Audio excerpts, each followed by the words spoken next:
From the very beginning of cinema, synchronized sound has been a key aspiration for both artists and engineers. Music has now become an ordinary element of the film-going experience, but a director's choice between a particular soundtrack has always fascinated me. Hi, my name is Mridul Chhibber, and today we're going to be exploring the use of hip-hop in movies.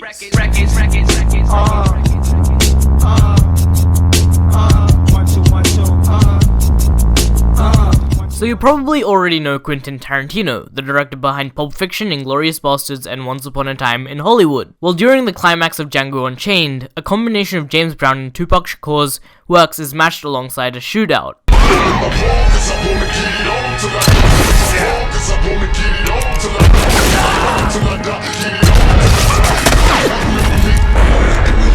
Not only does this look pretty damn cool, but this also has a purpose, and to understand this purpose, we must look at the origins of hip-hop.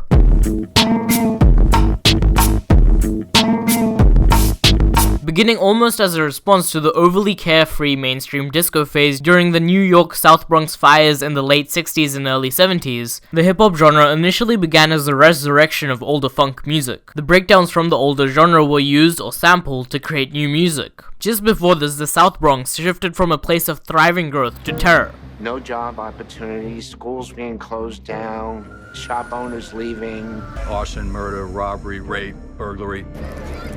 It was considered the murder capital of the United States. The worst ghetto in all of the United States.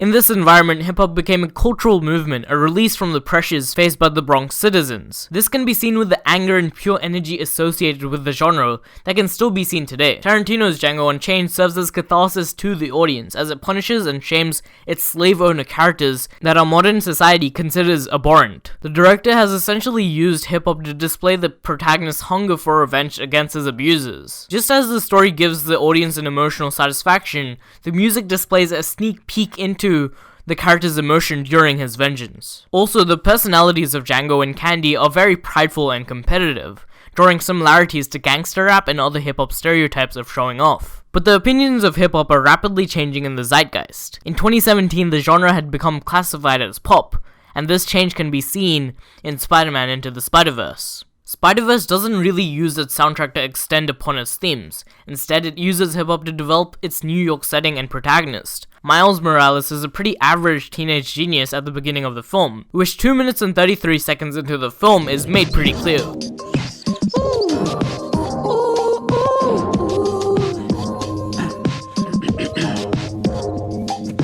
Needless to say, I keep her check. She was in my back, nevertheless. Calling it quits now, baby, I'm a wreck.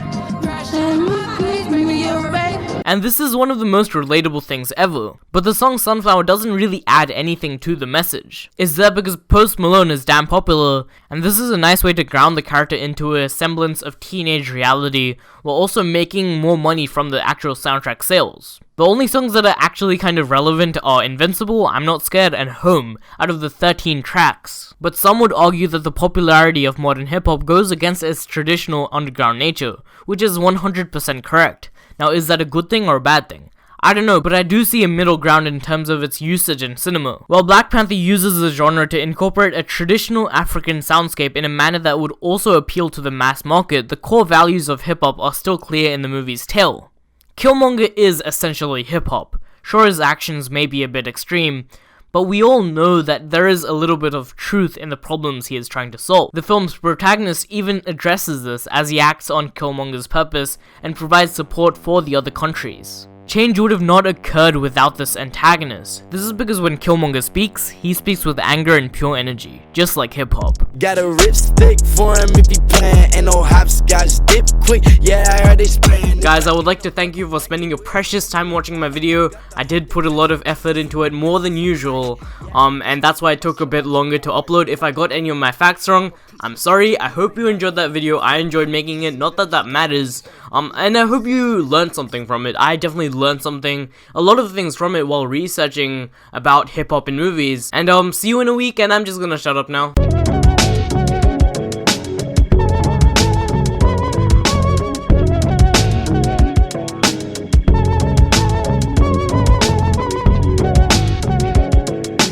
Got a ripstick for him if he playin', ain't no hopscotch, dip quick, yeah I heard they